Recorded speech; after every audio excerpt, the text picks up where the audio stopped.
Bismillah, alhamdulillah, wa salatu wa salam ala rasulillah. Assalamu alaikum wa rahmatullahi wa barakatuh. Welcome to another episode of Haqiqatjou, where we discuss religion and politics, the two least controversial subjects. I'm your host, as always, Daniel Haqiqatjou, and we have a great show for you today, reacting to the recent debate, actually from last night, between Donald Trump and Joe Biden, a presidential debate. And as someone who has done a lot of debates over the years, tries to do more debates, as many as possible. It's very keen to see what this debate was going to be about and how it would turn out. And subhanAllah, it was quite shocking. It was quite a surprise in a certain sense, because I did not expect Joe Biden to be in such poor shape and poor condition. And I felt, in a way, kind of bad. I said this is elder abuse on Twitter. This poor guy is being manipulated by whoever is, like, he's a puppet that's being just manipulated by whoever is behind the scenes. But this is something that was apparent to a lot of us. I think unless you were a hardcore Democrat supporter, like one of these Trump haters, it's like the hate for Trump has blinded so many people in the United States, especially, from seeing that, well, the emperor doesn't have any clothes. Joe Biden really has had these kinds of cognitive difficulties, difficulty speaking, difficulty knowing where he is. He often seems confused. He's had this for 4 years. And even the debates that were happening in 2020 between Trump and Biden, there's two of them. I was just expecting at any moment for Joe Biden to have a seizure on camera. That was my expectation, and I expected that last night as well. But he kept it together. But what was really surprising is the reaction, because usually when Biden goes and slurs his words, he can't complete a sentence, he has this confused look on his face, like he doesn't know where he is. The media establishment just pretends like everything is just fine. So you think that you're living in bizarro world. But this time, after last night's disaster, they actually pointed out that, oh, this is very concerning. This is a big problem. We need to find a solution. We have to ask him to step down. He can't really be president. So that was the surprising thing, is how quickly he was thrown under the bus. Why now? Why was it just that qualitatively worse, Biden's performance in this debate compared to other speeches that he's given, or even the 2020 debates? Was it that much worse? It was quantitatively worse, but it was the same kind of cognitive deficiency, inability to speak that we've seen over and over again. So that was surprising to me, that he was just thrown under the bus. Today, inshallah, we're going to look at some clips.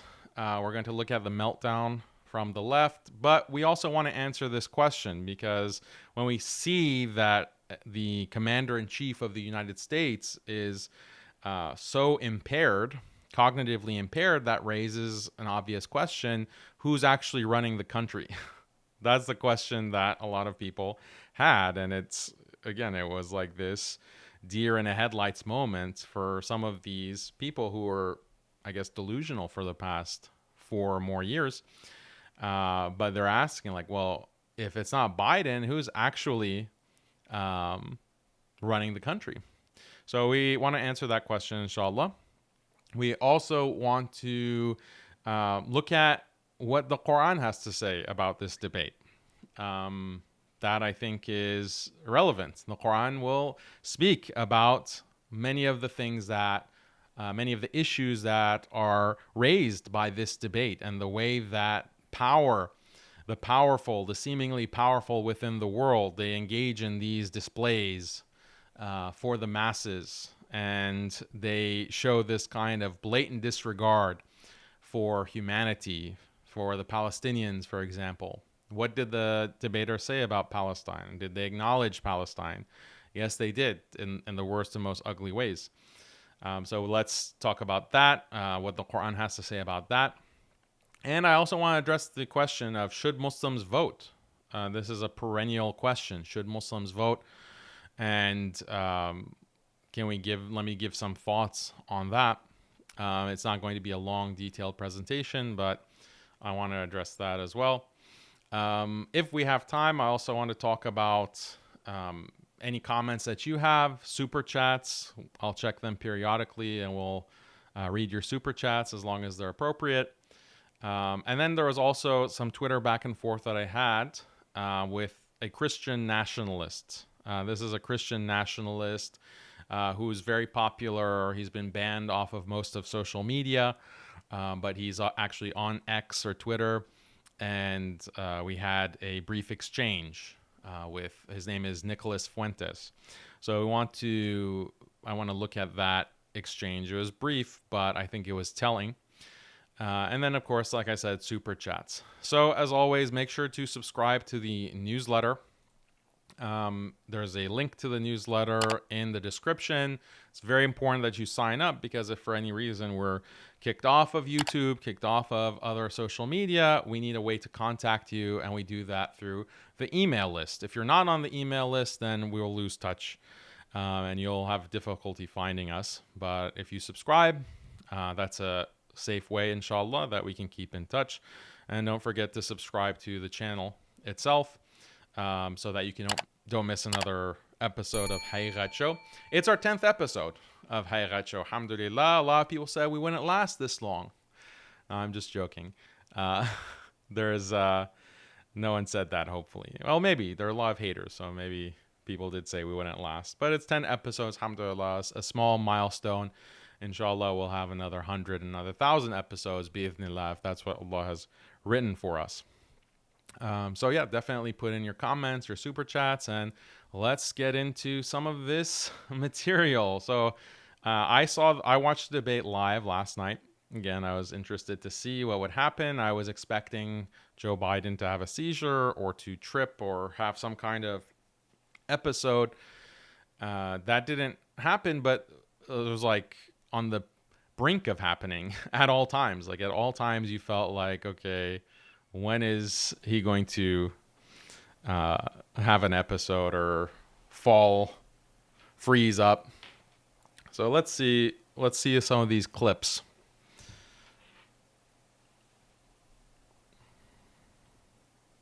Making sure that we're able to make every single solitary person eligible for what I've been able to do with the with the COVID. With dealing with everything we have to do with. Look. Yeah, at this moment, I thought he's gone. Like this is the end. Like CNN will have to cut, and go to commercial, and then they'll have to make an excuse. It's over. Look, if we finally beat Medicare. Thank you, President Biden. President. We finally beat Medicare. So that's a major mistake, a gaffe. So, but what was just disturbing was the mumbling for at least 5 seconds. So that is a serious telling episode that he had right there. On the total initiative relative to what we're going to do with more Border Patrol and more asylum officers. President Trump? I really don't know what he said at the end of that sentence. I don't think he knows what he said either. Look.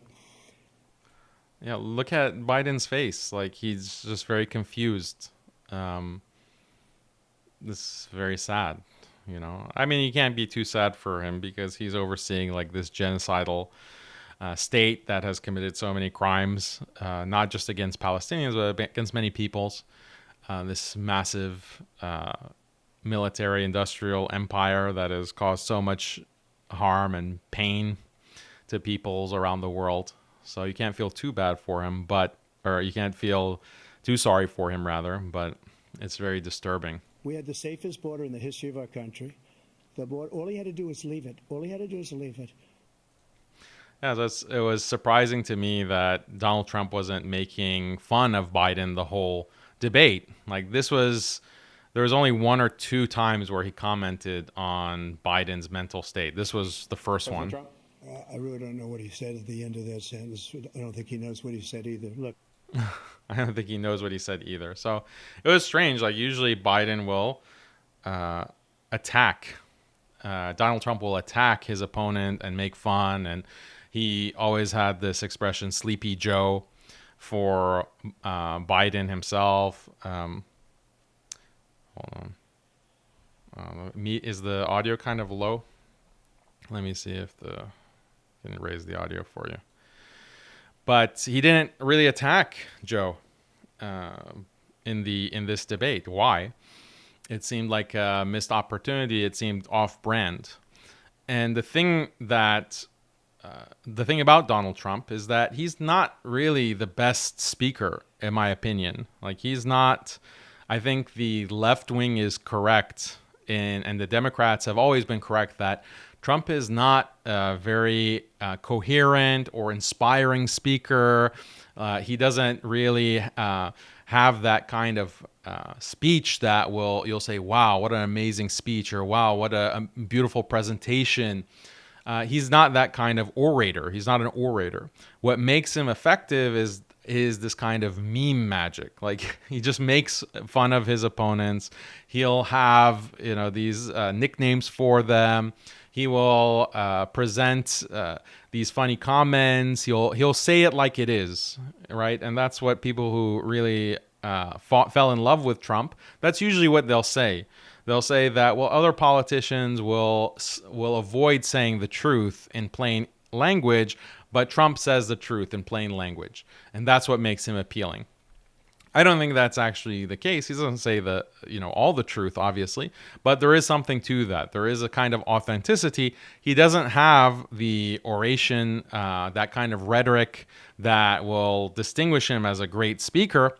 But because he's able to put in these kinds of nicknames or make fun or make a funny remark, that will turn the tide in a debate scenario. But he didn't do much of that in this debate. He didn't really. So I don't think that he really won the debate. I think that Joe Biden was just so terrible and so incoherent that Trump won by default. But Trump himself, I don't think that, even if you go back to 2016, all of these Trumpsters, oh, Trump is such an inspiring, amazing president. What was really so amazing about what he was speaking about and saying in 2016? He was talking about immigration. He said we need a Muslim ban. He said we need to drain the swamp and put Hillary in prison. Like these are all very shocking if you're just expecting an establishment figure to spill establishment talking points. But he's just saying things that are. Where's the substance? Is my point. Where is the deeper substance? Where are the deeper values? Like, what does Donald Trump actually believe? And are those beliefs and those values something that can inspire you? And you can never say that about Donald Trump.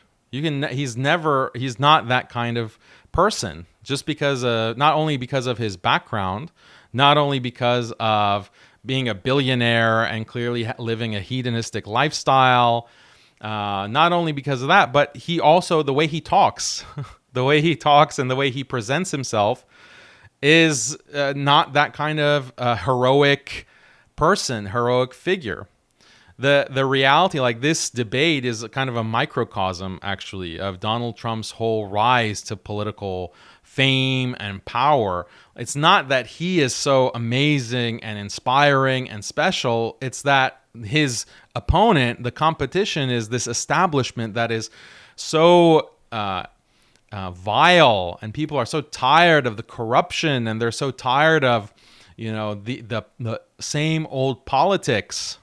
And that's what Donald Trump is facing. In comparison to that, yeah, oh wow, he's amazing, and make America great again, and let's go to the rally, and that's that's, and that's what happened in this debate. Like his opponent is just terrible. So he looks so much better in comparison. So here you see Joseph Biden stumbling, stuttering over his words. People forget that he was, a competent politician and a competent speaker. If you go to this debate, for example, this was in 2008. So 16 years ago, this was a Democratic primary debate where Joe Biden went against Hillary Clinton, Dennis Kucinich, and a bunch of other Democrats. But look at how he talks in this clip. Do you agree with Senator Let me just raise the volume to make sure you guys are hearing it. Reid that the war is lost? Look, Brian, this is not a game show. This is not a football game. This is not win or lose. The fact of the matter is that the president has a fundamentally flawed policy. It's based upon the notion of being able to set up a strong central government in Baghdad that will be democratic. And the real question is, are we going to be able to leave Iraq, get our troops out, and leave behind something other than chaos? In order to do that, the president should start off by not vetoing the language he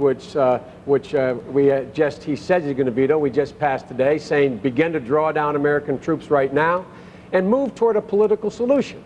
Look, there's only one way. You got to change the fundamental premise of this engagement, and that is you got to decentralize Iraq. You've got to give the regions control over their own destiny. You give them control over their own police forces, their own identity, and have a limited central government and share the oil well. The president better get on the game plan here, or he is just going to drag this out to the point where it's not recognizable. Senator Obama. Oh, and Obama was also a candidate here in 2008. Obviously, he became president, and Biden became his vice president. But, just look at the difference. Able to speak in a competent way. But, I want to make a bigger point here. The bigger point is, what was he talking about? What was he spelling out? It was a question about what's the way forward in Iraq. And this was in 2008, 5 years after the invasion of Iraq, 5 years after destruction of Iraq by the United States and their terrorist operation against Iraqis. Over 1 million Iraqis killed, over 20 to 30 million displaced because of this ill-advised criminal war, and plenty of war crimes committed, obviously, that goes without saying. But this is how they were talking about it at the time, this kind of bureaucratic language. And this is really the nature of democracy. This is the nature of the U.S. empire. It's not an empire that really stands for anything tangible, anything substantive. It's an empire that stands for these vague slogans, and then quibbles and debates about those vague slogans with this kind of bureaucratic jargon that we just heard from Biden. And this is the same in all of these presidential debates, all of these, State of the Union, whatever, all these kinds of political work that's being done, political discourse that's being put out. The values are very vague. We stand for equality. We stand for freedom. We stand for tolerance. We stand for our democratic values. Those are very vague concepts, and they're concepts that can be molded to shape any kind of political program that you want. You can mold democratic values to stand even for hardcore Sharia law. And I've made this point many times. Like you can make an argument and say that, well, hardcore Sharia law promotes freedom and democracy and tolerance and equality. You just have to, do this kind of gymnastics, and you can claim this and present this. That's how empty the concepts of equality, freedom, individual rights, human rights are.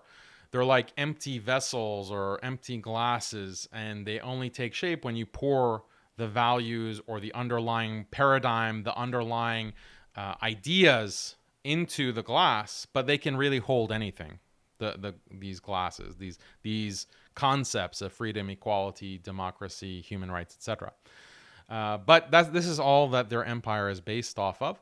And then it's just bureaucratic jargon. We need to, decentralization is very important, and we need to ensure tax cuts, and we need to take our troops here or take them there, or we need to spread our values here or there. Like, this is the kind of language that all of these debates are about. So you don't really have to watch any of them. It's just a repetition. And with Donald Trump last night and Biden, the same thing. Like, what are they really saying? What is actually being said? If you listen to 1 minute of them talking, you can't really make heads or tails. Like, okay, well, what is really being said here? Especially Trump. Like, Trump is, again, he's very bad in communicating some of these ideas that he purports to hold or purports to recommend for the country. So let's go back to the share screen.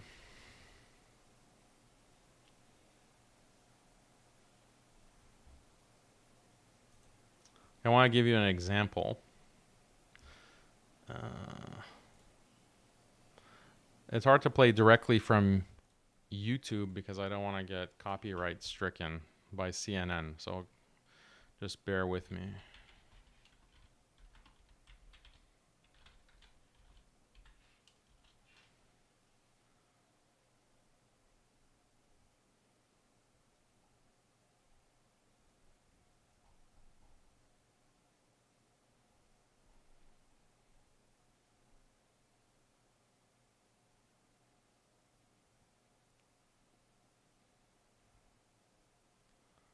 All right, maybe this is a good clip.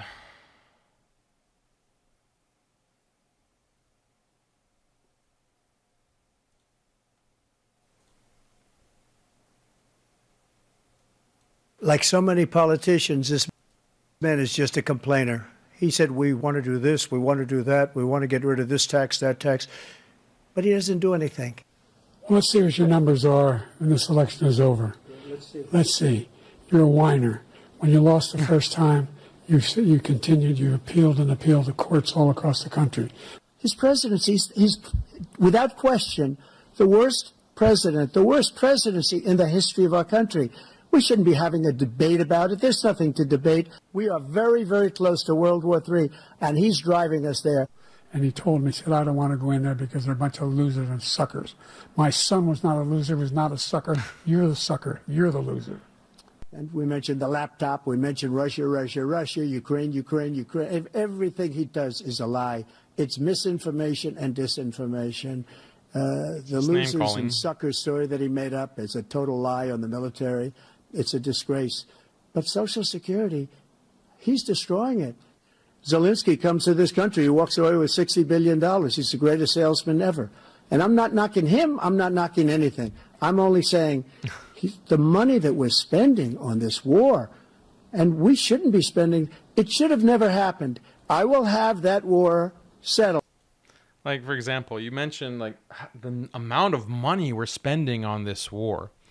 So you make a point like that, and a rational person would ask, well, okay, we're spending how much on this war, and how does that compare to the overall defense spending of the United States? How does that compare to the overall budget of the United States? And where does that money exactly come from? And how does the economy actually work? And how do these decisions really get made? And is it really in the hands of the president, or is it in the hands of other agencies, other factors within the economy? Like, how do these things actually fit together? And it's really just a black box for everyone. It doesn't even matter, even the people who purport to be experts and to talk about this subject. Like, well, how does this really work? How does the budget really work? Like, how can we determine as a country or whatever the budget and the defense spending and this money for this war or for that war? Those kinds of substantive issues, like, you never get to that point. You never get to talking at that level. And it's just assumed that, well, you either know it, which you actually don't, or you don't need to know it. You don't need to know. The experts are taking care of it. The experts are going to take care of the country, and you just vote. You just vote in the election. Just be a good citizen. We're taking care of it. That's like the impression that I get for all of these kinds of debates. And I don't follow political news. I don't follow these kinds of debates other than the big ones. Why? Because it's just a waste of time. It seems like you're not talking about anything. You're just putting the wool over my eyes so that I'm distracted with what you have placed in front of my eyes, and I don't really dig deeper, or I don't try to understand deeper, because if I did, I'd be horrified or I'd be disturbed by the way that things actually work. That's the nature of political discourse in secular democracies. Like, this whole idea of democracy is a joke for many reasons, and we'll talk about some of the other reasons, but this is like one of the more transparent reasons. Like, it's the reason that's right in front of your face. If you just reflect, like, okay, what did I really understand from anything that Trump said? Yeah, okay, Biden is clearly incoherent, but Trump, what did he say? What did that actually mean? Like, the words that are coming out of his mouth, I don't really know. And say, oh, well, maybe Obama is more coherent, or maybe Obama was just more penetrating with his language. And people also glaze Obama, like, oh, he was such an amazing, he was so presidential, and his language was so amazing. Like, it's the same thing. Like, he's a bureaucrat, like a dry, disgusting bureaucrat. And when you're like that kind of bureaucrat, that's your nature, and that's who you are, a career politician who is just trying to get ahead, saying whatever you need to do, getting in bed with whoever you need to get in bed with in order to make it, to get the votes or whatever, get the money, get the funding, whatever. When you're that kind of person, and it's obvious for you to try to be inspiring, yes, we can, si se puede in Spanish, like, that makes it even more vile. That makes it even more disgusting. That's why I really, the one president that I despise more than them all was Barack Obama, because he tried to pretend like he had substance. And the audacity of that, the audacity of hope, right? The audacity of pretending like you're authentic person when you're, clearly not. That's even a greater crime. So what was the fallout? This was, as I said, the surprising thing. America thinks that was even close to being an okay debate by Joe Biden. I'm living in a parallel universe. That was an unmitigated disaster for President Biden from the second he walked out to the closing statement. The biggest issue for Democrats is abortion, and he couldn't give an answer. He gave an answer, he couldn't even give a coherent answer on the biggest issue for Democrats tonight. I've heard from leading Democrats across the United States, elected governors, congressmen, who are texting me and saying, I'm worried I'm going to lose if Joe Biden's at the top of the ticket. Bob Casey, I promise you tonight, in the state of Pennsylvania, is thrown up in his mouth because he knows that if he's got to stand next to Joe Biden, he's going down in Pennsylvania. If he's on the ticket, I don't know how it's going to work. Yeah, look, it was a really disappointing. Yeah, so that was a surprising thing. Like, what changed? Like, why couldn't they just continue to pretend like, oh, a beautiful, amazing debate, and Biden made some amazing points, and that convicted felon Donald Trump, with his lies and misinformation, just 100 lies a minute. That's Donald Trump, the crook, that orange man. Why couldn't they just continue with the narrative that they had been spewing for 8 years? Suddenly you have Biden who's being criticized, Biden who is being lambasted as this bumbling idiot. So that was very surprising, and people are speculating, well, maybe this is because they always had the plan, like, to get Biden to a certain point in his presidency, and then right before, after the primaries, but before the election, to kind of put him aside, like, before there could be any possibility of a Democratic candidate being voted in as the candidate, as the nominee, have Biden last up until that point. So then the DNC can just choose who's their candidate or who's their nominee. Maybe, I mean, that kind of conspiracy theory is one possibility. The other possibility is they were surprised themselves. Like, they thought that he could pull it off. You know, maybe someone just forgot to give him, you know, the medicine that he needed for that debate. That seems unlikely, but that could be a possibility.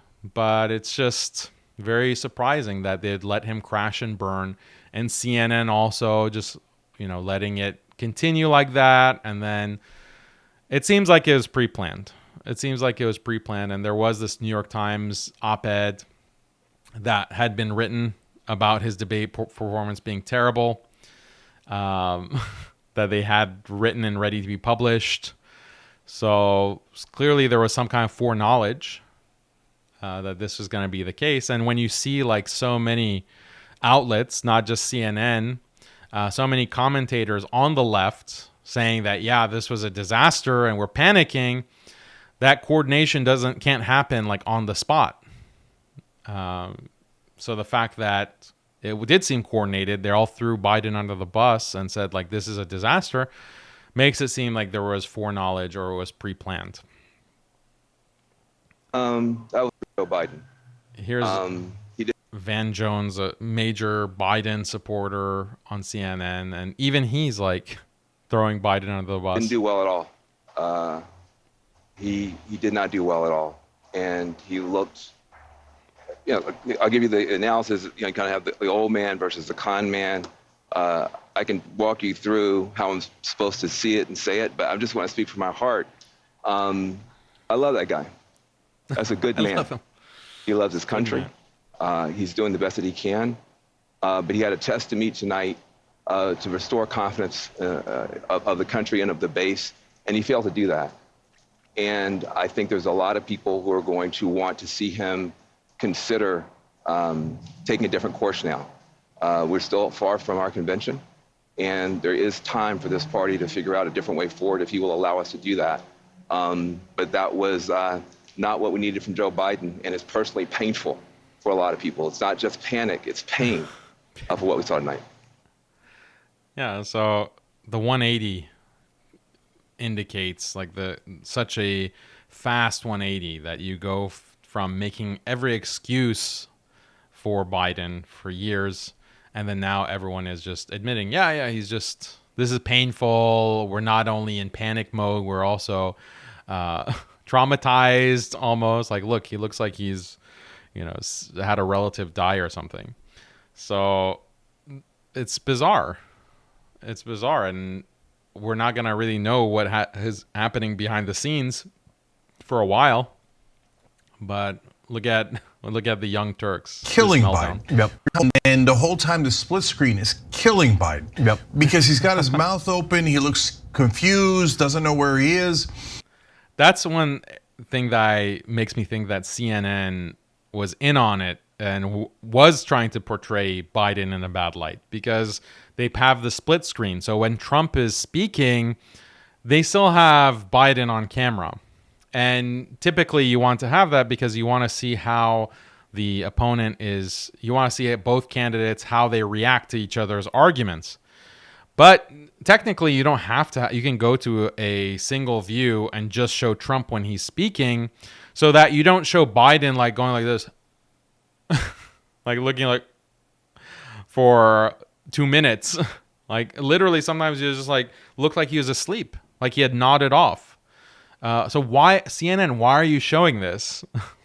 They're controlling every single camera view, what they're showing on the screen, you know, just in the same way that I can. Like, they have the ability to cut the screen to just Trump to avoid showing Biden, but they kept it on him in a way that was uncharacteristic for CNN.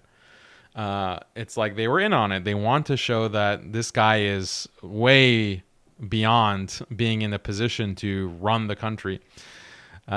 So this is he's lost his train of thought at least twice in like disastrous shape. Those are going to be played 1 billion times in viral video after viral video. So this is an epic disaster. Look at his background. It's like the White House on fire.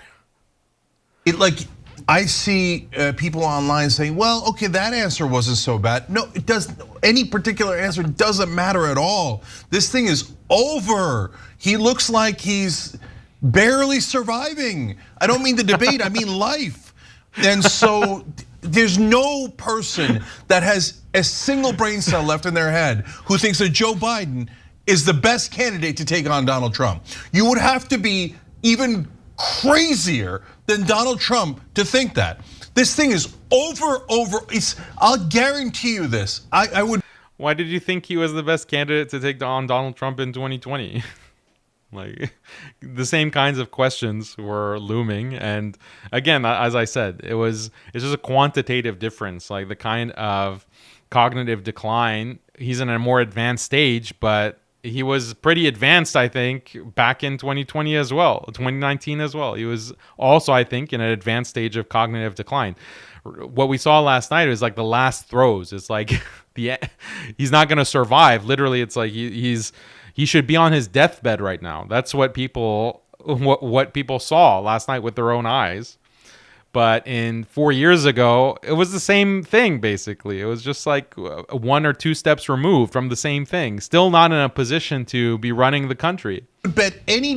Show me a Democratic politician, and I will bet them any amount of money that Joe Biden's going to lose this election if he's the candidate. It's a guaranteed loss. You're telling me this is the most important election of our lifetimes? You're telling me that democracy's on the line, and you're going to put on a guy who can't even talk, who can't even sit there and look normal. This thing's a bloodbath. He's going to get annihilated. So, yeah, it's like it's impossible for him to win, or it's impossible to make it seem like he won.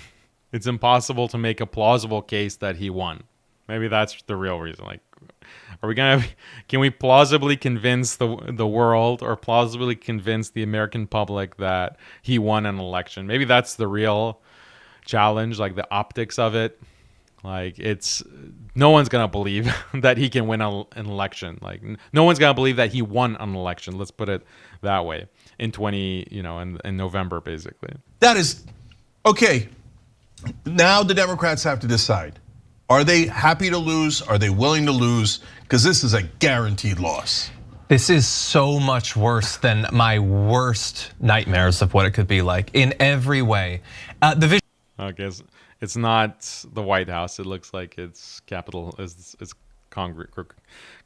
Capitol Hill. But look at this guy. He's like, this is the worst nightmare. Stuff is obvious. The staring off, the looking down. It looks terrible. His voice is so utterly weak and feeble. And honestly, like, that immediately hits you when you see him. But what he says and what he doesn't say on the most important core issues of the election are even worse. Trump won on abortion in the debate. Trump comes out of the January 6th stuff looking fine. He comes out of the criminal conviction stuff looking fine. Joe Biden looks worse on democracy after that. He looks worse on criminality after that. No, he won on abortion. Like, how did he win? How did Donald Trump win on abortion? Like, did he solve like this moral quandary, this moral question of when life begins? Like, did he address, like, did he go to the core of the issue? Like, when does life begin? What is the human soul? What makes us who we are as human beings? And when does our existence on this earth begin? Did he address that? Like, did anything he say go to that to bring moral clarity or to point us to higher metaphysical values, to higher spiritual truths, to higher moral principles? No, of course not. It would be weird if he said anything along those lines. It would be weird. Why? Because we are living in a democracy. In a democracy, you don't talk about those kinds of issues. You don't talk about, what the deepest questions, the deepest parts of the human experience, the deepest philosophical quandaries. You don't talk about that stuff in a democracy. In a democracy, you just talk about like, oh, do women have the right? You know, who has the rights, and how can we increase the rights of women, and how do we make sure women are taken care of, and how do we make sure everyone has individual freedom to pursue happiness, whatever that is, happiness. This is just a placeholder term. It's an empty placeholder term, and it has no meaning. That's what life in a democracy is. Just talking as if you're actually saying something. Talking, you know, the highest politicians, the highest, most powerful people in the land are going to talk endlessly words that mean nothing. Words that have no content. They seem like they have content, but there's actually no content. It's just a facade. That's what democracy is. That's what our democracy has been. So there was a part in the debate where they did bring up, the questioners in the debate brought up Palestine and Israel. And so it was shocking what they said. This is before we get to that, what Barack Obama said. Bad debate nights happen. So even Obama has to concede. Like, it was a bad performance. So that's shocking. Like, when your own side, like your biggest supporters, are saying it was bad,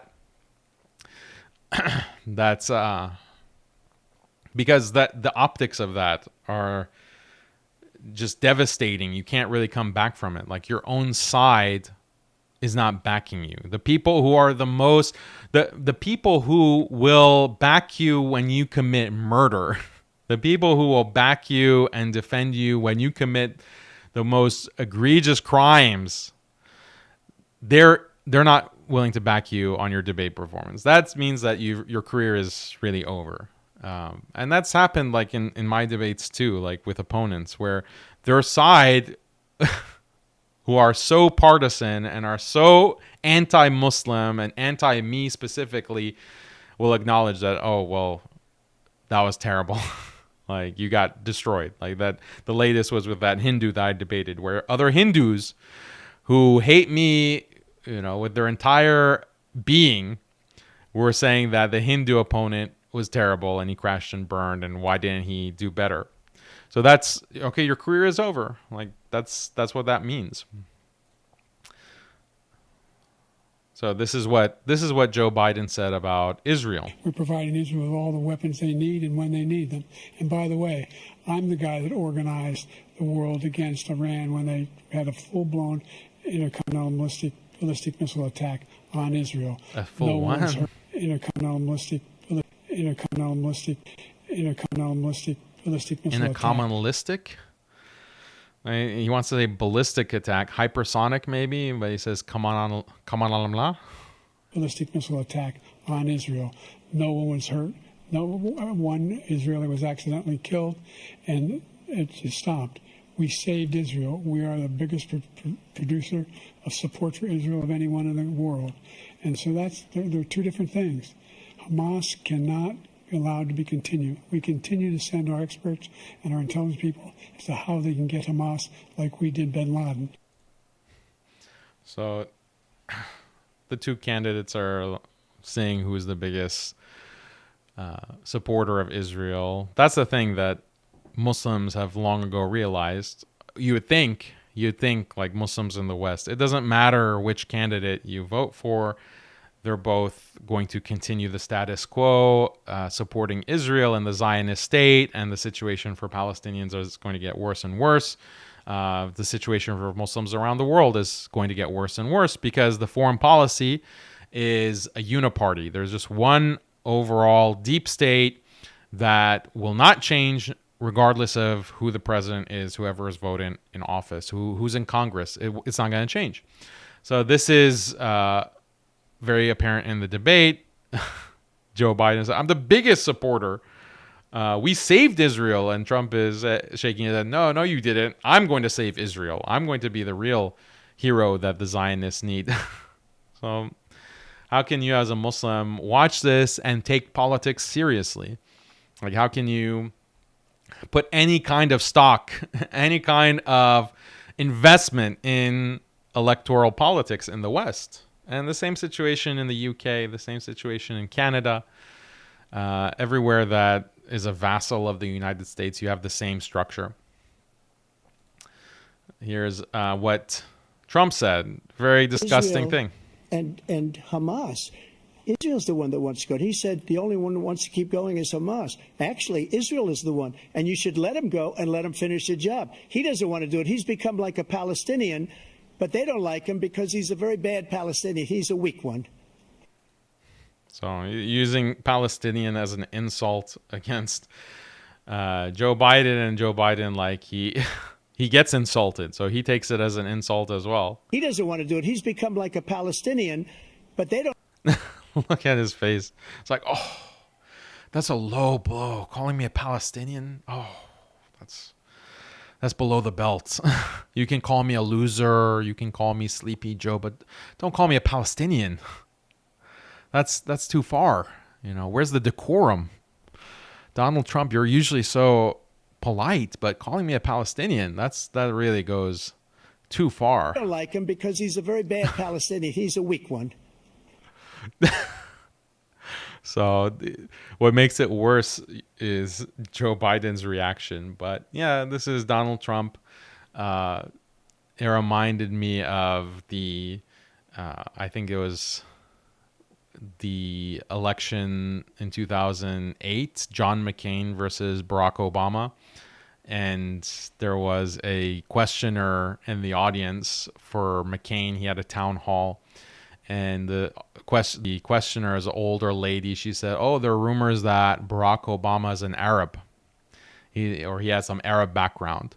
And then John McCain said, no. He doesn't have any Arab background. He's a good man. So that went viral.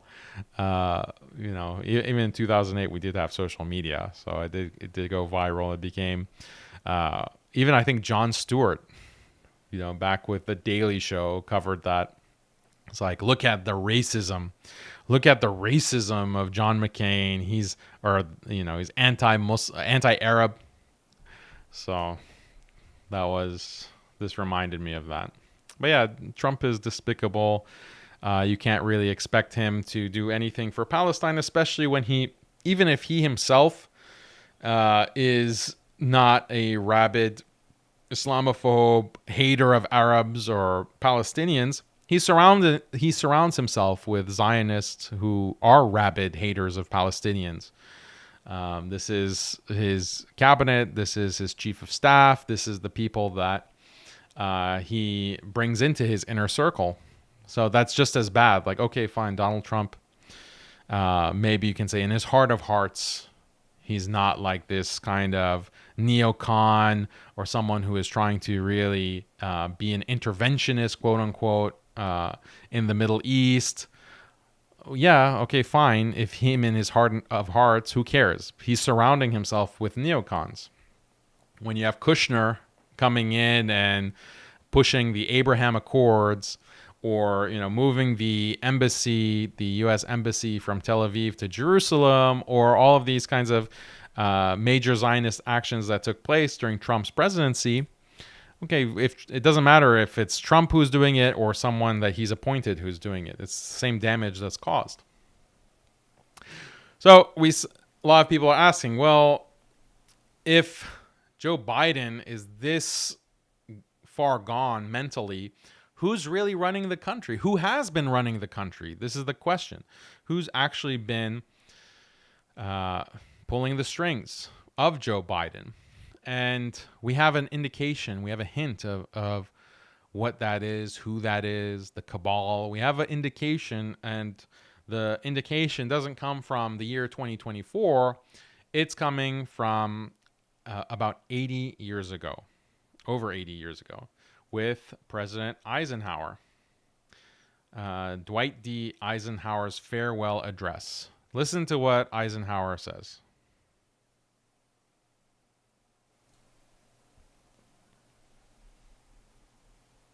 As soon as YouTube will play it.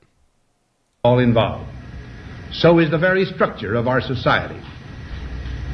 In the councils of government, we must guard against the acquisition of unwarranted influence, whether sought or unsought, by the military-industrial complex.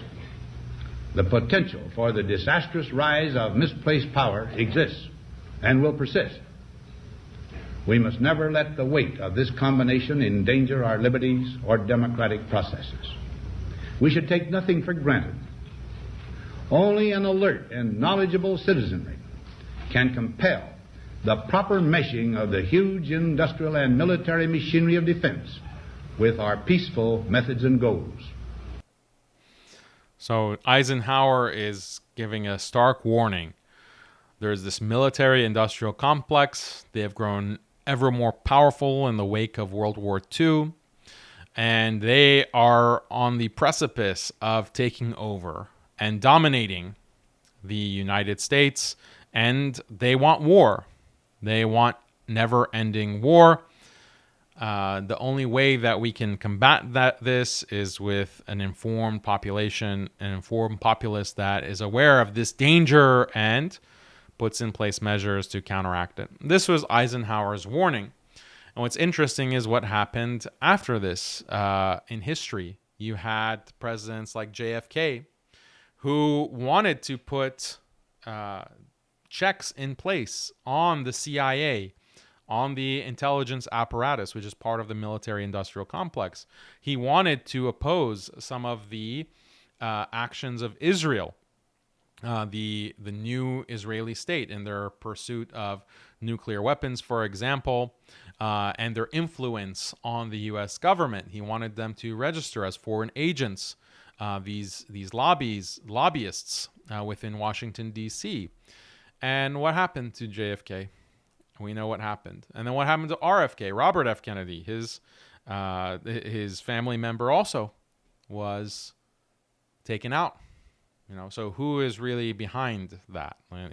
Do we believe the narrative, the official historical narrative of these assassinations? Then you have Richard Nixon.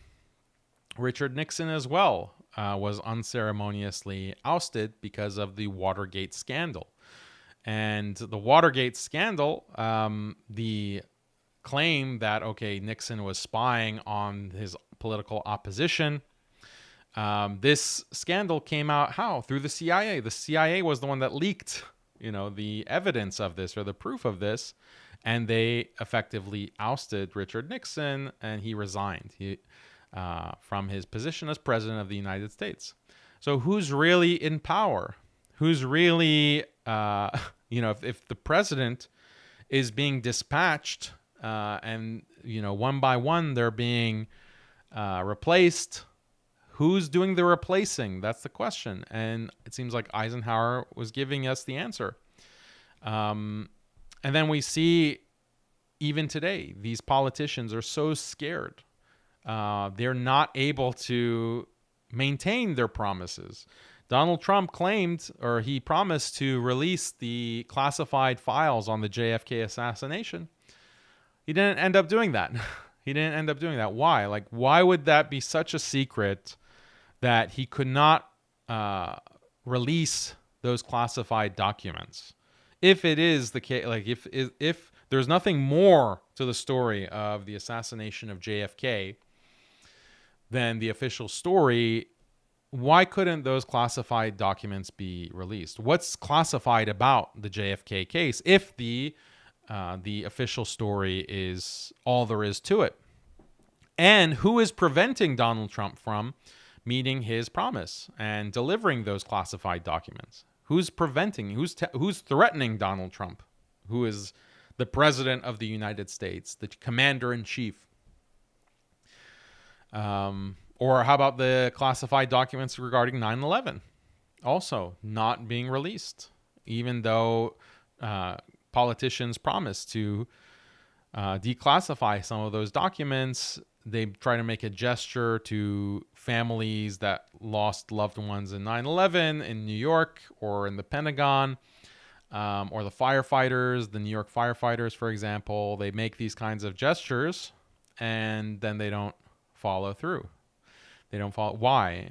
If there's anything more to the official story, then we could understand why whoever has control doesn't want those documents to be released. So what we see from the U.S. empire now is decline. We see serious decline, and that's encapsulated with Joe Biden's performance. The charade, or charade, however you want to pronounce that word, the facade, it's all crumbling down. It's all, the house of cards is crumbling. And it's hard to maintain this kind of appearance that we are a competent empire, we're a competent state that's running the free world, that's leading the free world. That kind of impression really takes a big blow when your president can't, make a coherent sentence on stage, in a debate or wherever. So this is a crumbling empire. And there are many other indications of, who's really behind the scenes controlling things. And I think that the incompetence also of hiding, like there was another example of this incompetence of the larger US empire was the threats that were made by some of these Congress members against the International Criminal Court. Maybe you saw this. The International Criminal Court said that, we are going to have severe consequences for the judges and their families if they find Israel guilty of war crimes. They're, making these kinds of open threats to the International Criminal Court. So this is very shocking. It's like, it shows desperation. It shows that you're kind of an incompetent bully. And the United States, don't get me wrong, has always been a bully. The United States has always been this villain. But at least they could hide it. At least they could give this facade of respectability and following the rules. And, we just want to spread freedom and democracy. At least you could give like a plausible case to delude the idiots, to delude people who just think with their eyes. At least there was that. But even that is failing now. Even that is... even the idiots are waking up and saying, wait, this doesn't sound like we're the good guys. Like, it's like that meme. Are we the baddies? Are we the baddies? Like that's what people are asking now, because the facade has been so thoroughly eviscerated by incompetence. Look at the Jeffrey Epstein case. It's like it's not even a secret. Yeah, obviously he didn't kill himself. Obviously. So, okay, if he didn't kill himself, what does that mean? It means he was killed, but we're supposed to believe that he committed, he unalived himself. So that shows incompetence. That shows like this deep state is not really running as smoothly as it once did. So it's like poorly executed psyops. You're trying to psyop the population, but you bungle it because you're incompetent. Like, you're trying to psyop the population into thinking that they have this competent president that they voted for, the majority voted for, and now he's, leading the free world. That's the psyop. That's the impression that you want to give. But you put on this old man who is clearly hopped up on all kinds of drugs to keep him animated, and he can't complete a sentence, and he's nodding off and staring off into space and saying, like, we beat Medicare. So, this is the psyop. It's not really working anymore. And this is very dangerous. Like, this is a collapse.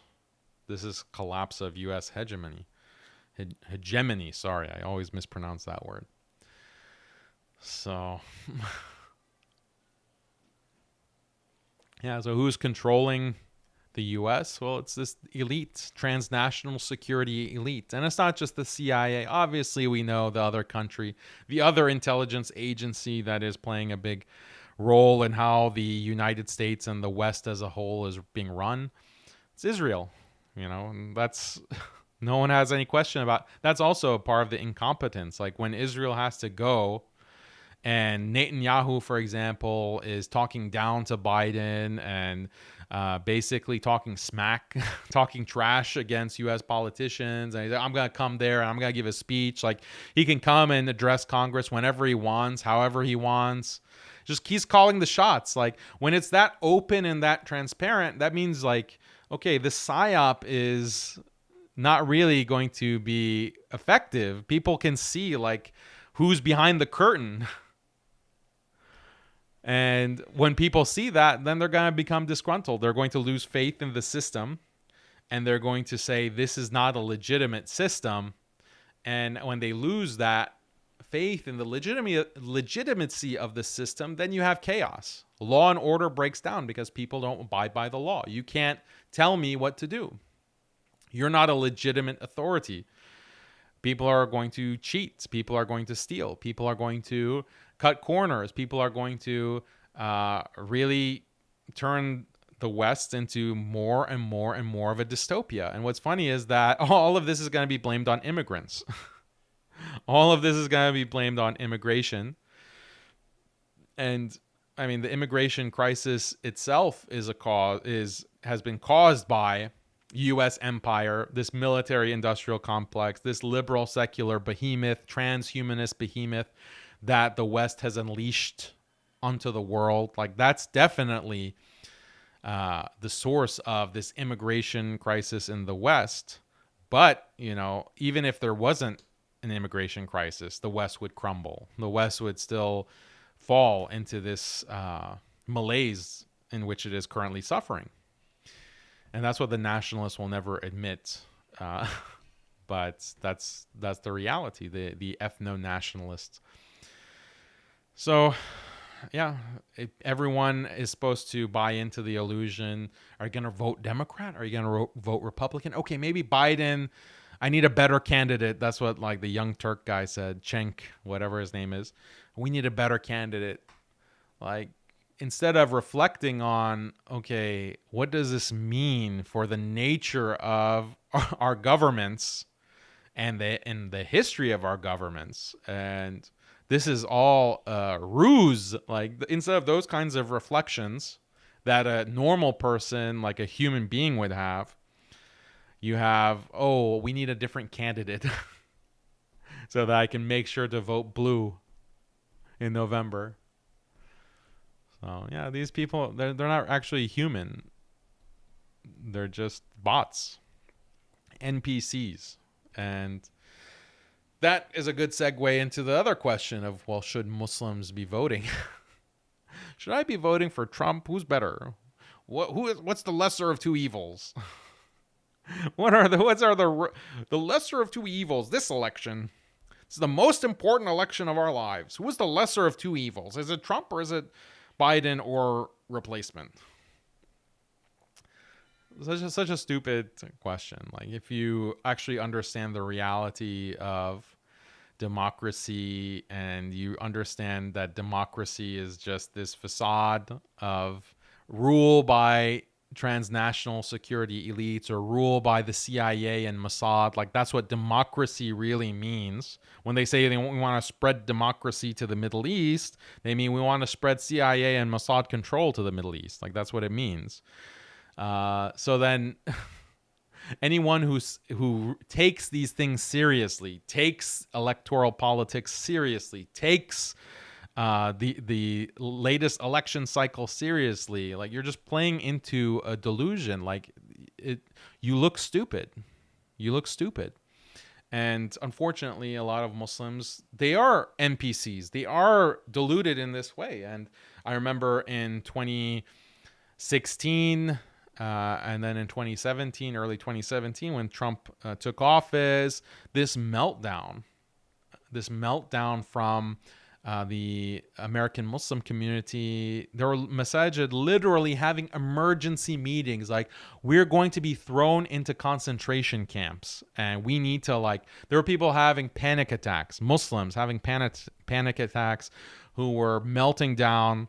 We need to have an emergency meeting. We need counseling. We need psychologists and social workers who are Muslim to come and do counseling and therapy for the traumatized women here and some of these men because Donald Trump won the election. Really, this is, and at the time I was like making jokes. I was making light of the situation, and then some of these simps were saying like, Daniel, this is not the time. Daniel, be sensitive. It's like, okay, sure.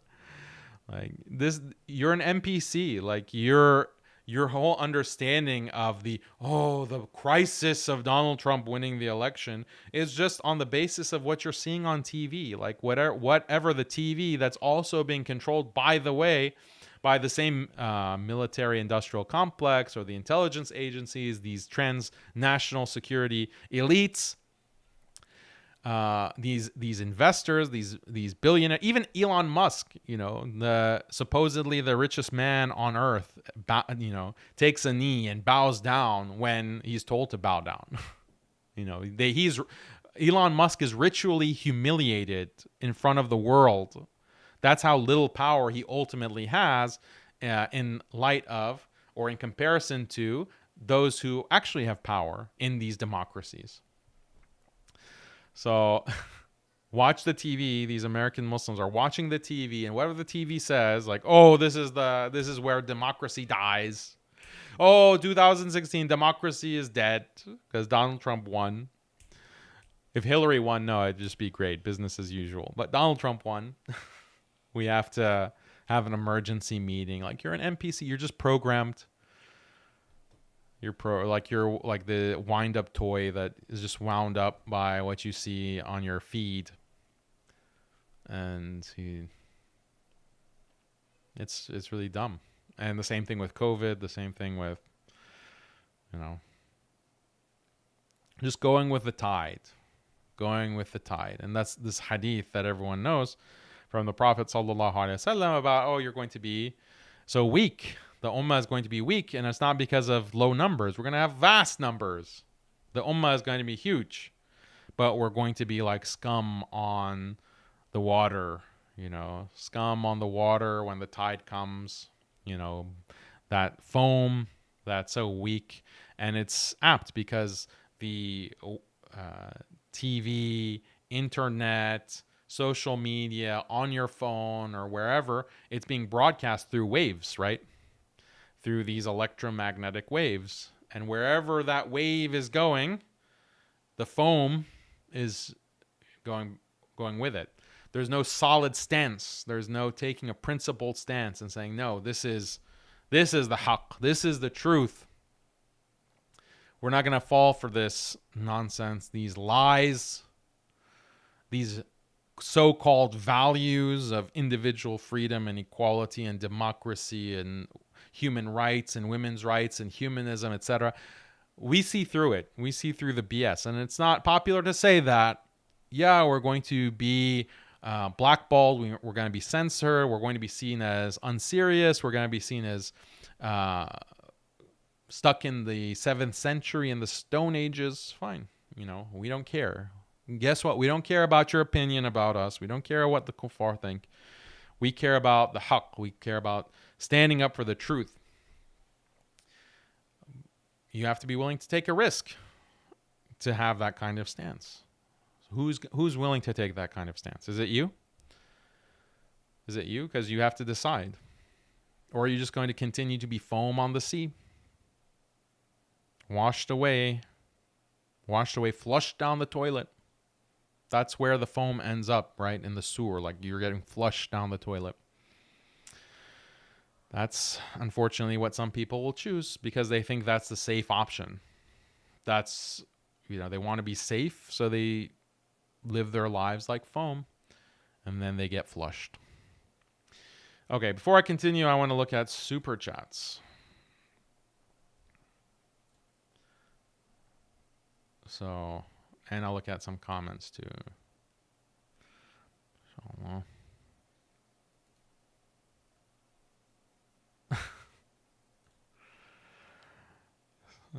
Salam, brother Daniel. Medkhali here, sending hate from the Knesset to synagogue. Jazakallah khair. Thank you for your super chat. Media audio is a bit on the low side. I raised it. Thanks for letting me know. Jazakallah khair. Parvez, brother, thank you. Jazakallah khair for your super chat. And then Chocolate Walla too. I think you've given multiple super chats, so I appreciate it, brother. Really cool username, Chocolate Walla.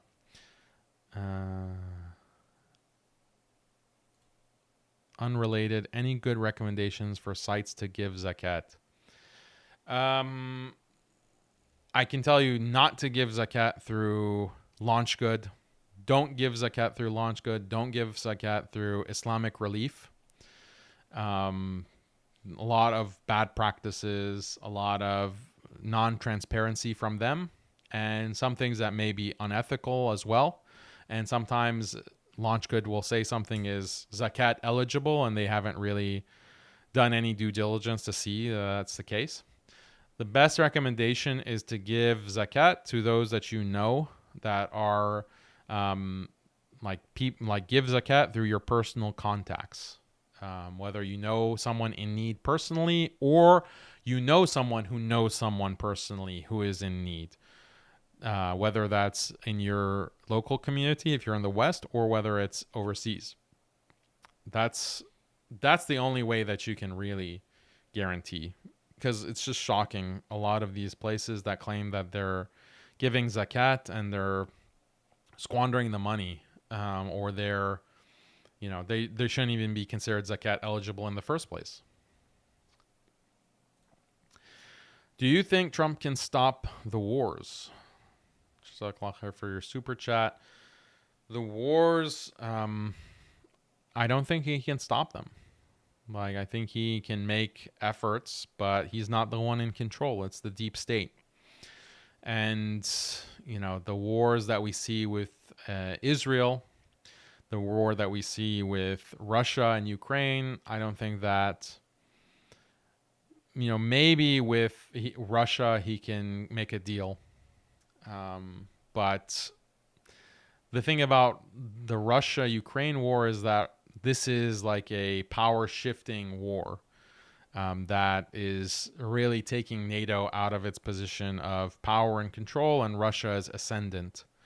So if the war ends today, Russia will have won, because they will have shown that they can stand up to NATO and come out on top. The whole expectation of the West was that Russia is going to shrivel and die under sanctions. Instead, Russia not only survived, they thrived. So if the war ends today, then Russia wins. And I don't think NATO wants to concede defeat so easily. So it'll be very difficult for Trump, if he's elected, to be able to go against those deeper powers. As for Israel also, the kind of language that he's using is that we need to finish it. We need to finish, Israel needs to finish it. So what does that mean? Israel needs to just complete ethnic cleanse of Gaza and the West Bank and southern Lebanon and where else? Israel wants war with Iran as well. So how much is Donald Trump going to play ball? He did a lot in favor of Israel when he was president the first time. So I don't think that's going to stop. He's not going to stop being a Zionist his second term.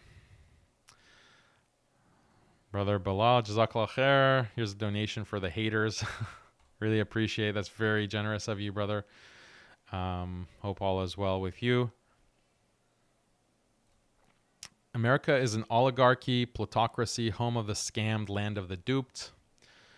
Yeah, that's the case. But, it's important for Muslims to realize that the American people, the policy of America in the Middle East is not based on what the American public wants. The American public is not interested in forever war with Muslims. All of this these wars, the protracted, decades-long wars, these are not because that's what the American people want. This is because of what these transnational security elites want and their ultimate ideology. And their ultimate ideology is one of liberal secularism, spreading feminism, spreading gay rights. Anthony Blinken recently also stated that, the whole purpose of American power is to spread gay rights, to spread gay rights throughout the world. And this happened not only during Biden's administration, also during Donald Trump's administration. Donald Trump's administration, their State Department also said that our priority is making sure that homosexuality is legalized throughout the world. There's no country in the world that will say, two men cannot sodomize each other. That's their priority. So that's that's driving this kind of this animosity or belligerence for the entire globe, and especially against the Muslim world and Islam. This is the RAND agenda. This is the deep state agenda, the security agenda. It's this liberal, transhumanist, feminist, pro-LGBT agenda. It doesn't matter who's in office, Trump or Biden, and that's why it's questionable whether Trump is going to stop the wars or stop that kind of influence. Even if he stops wars, the way that the U.S. influences the world is not just through warfare. That's the stick. That's the most extreme stage of this kind of belligerence is to actually bomb and invade. But before that step, they do a whole lot of other things. They will assassinate leaders. They will create coups. Like what recently happened in Bolivia. They'll try to coup any leaders that don't go along with their agenda. They will create sanctions, try to starve your population to death. This is the actual invasion and war. That's the end stage. So Trump is more than willing to engage and go along with the deep state in implementing those kinds of punishments against the people of the world as well. But the good news is that this entire structure, hegemony, is collapsing. Jack Johnson says, Daniel, when will you debate God logic? Inshallah, if he wants to debate, maybe we can have a debate, no problem. I don't have any problem debating any of these Christian apologists. Jazakallah khair for your super chat. Like a Traveler says, the Israeli left vanished after October 7th, and this is mirrored among elite Israelis in the U.S. They have shifted support to Trump. The Dems' reaction to the debate is just cover for this shift and support. That's a very good point. So the brother is saying that really this Zionist left wing, the Zionist left wing are the ones that will say, Donald Trump is a bigot because he wanted to stop Muslims from coming into the country. He had this Muslim ban. And you had many of this Israeli Zionist left supporting the Muslim community, especially in 2016 and 2017. And this is when they really, on their news channel, started promoting this concept of Islamophobia and our poor Muslim minority. We have to protect them. And some Muslims, unfortunately, drank the Kool-Aid. They thought that, this Zionist left wing or this Israeli leaning left is our supporters or our friends. But as soon as October 7th happened, that facade dropped. They started pushing the same kind of Islamophobic message, the most vile anti-Islam cartoons, bringing back some of these people that they had canceled. So someone like Tommy Robinson. Tommy Robinson was canceled in part by Zionists. He's an Islamophobe, he's anti-immigration, he's a racist, and he's a bigot. He was canceled partly because of Zionists, left-wing Zionists. But now, because of this shift, because of October 7th, now there aren't those left-seeming Zionists have become neocons. And they're like, okay, bring Tommy Robinson back. His account was reinstated. Bring all these people back. Let's start, blasting Islam again. And we talked about the Guardian expose about how Israel is literally behind some of these programs to spread anti-Muslim hate, anti-immigrant hate. Programs that weren't running for years now are being revived and being funded by millions of dollars by Israel, literally by Israel. So now, the Zionists have shifted support away from Biden to Trump, And so the Democrats can't admit, like, okay, that's why we don't support Biden anymore. They have to have a excuse. They have to have a pretense. The pretense is, oh, well, he's just, oh, wow, he's so cognitively deficient. Oh, this is dementia. Like, oh, you didn't realize that? You didn't realize that for the past 4 years or more? Yeah, very good point. Like a traveler, I think that you're onto something. Love y'all. Keep up the good work. Thank you, Samson. Appreciate your generosity. Chocolate Walla, thank you. He says Eisenhower was also against nuking Japan. I did not know that, but that's good to know. Let's see.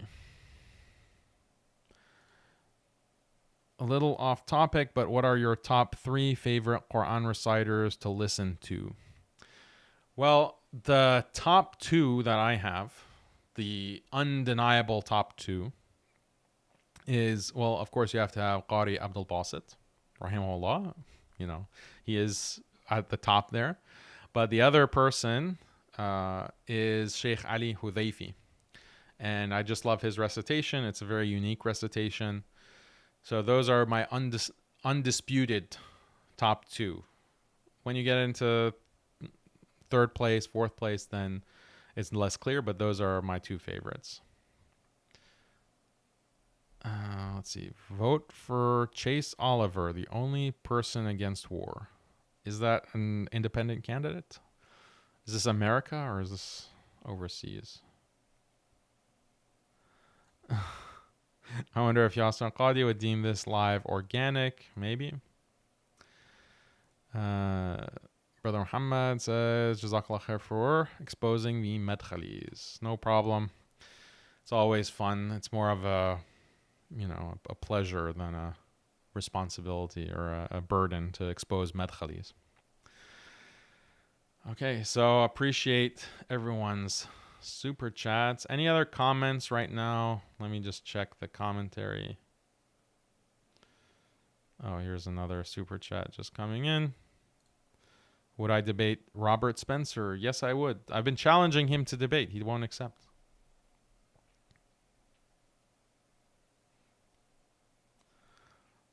Oh my God, so many feminists in the chat. Where are the feminists?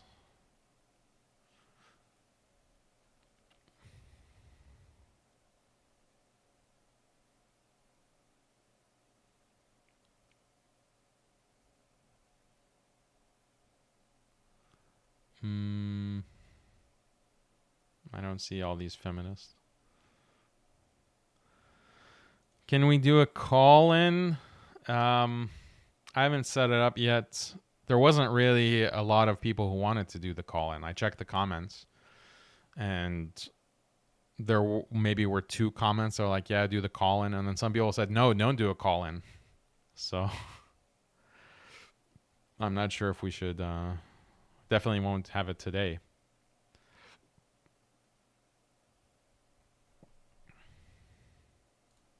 Daniel, why do you support Iran? Daniel, debate Yasser Qadi? Yeah, no problem. Would love to do that. Challenged him to debate many times. Supporting Iran, I just support them in the sense that they're going against Israel. That's my support. Do I support them in everything that they do? No. Have they committed crimes against Sunnis? Yes, I'm against that. And I criticize them for doing that and think that it's something terrible that they should be punished for. The leaders who have ordered any kind of massacres in Iraq or Syria or anywhere else in the Muslim world at the hands of Iran. But at this time, like, we have to understand the dynamics. Like, the whole strategy that Israel has is to separate Iran and the rest of the Muslim world and create this kind of division that creates fighting, constant fighting, so that the Muslim world will be divided and easily manipulated and conquered. So that is, we have to work against that. We have to support, we have to try to get past sectarian differences in order to protect the Muslim world from this threat of the U.S. Israeli invasion. Now they're moving to Lebanon. Lebanon is the next. They want to do to Lebanon what they did to Gaza, what they're doing to Gaza. Who's going to stop that? Thoughts on saving money in Bitcoin or gold or USD? I don't know enough about Bitcoin. Gold is always good. Okay, elections. Do you think going to elections is kufr? Yeah, so I don't think that Muslims should participate in these elections.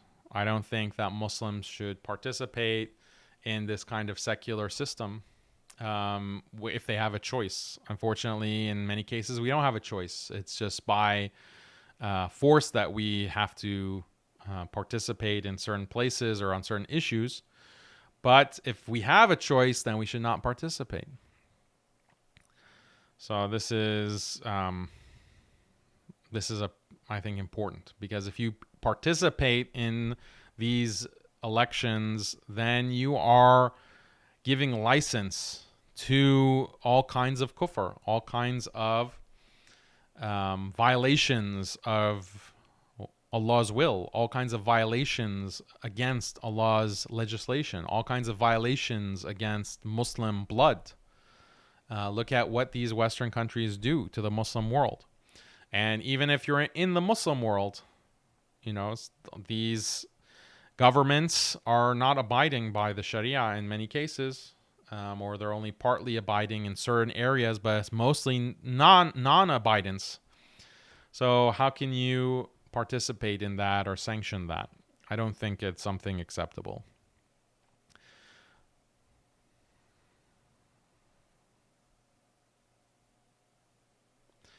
Okay, so let's go to the end of, or the final portion of the show. I want to share an ayah with you that is poignant and very relevant to the debate.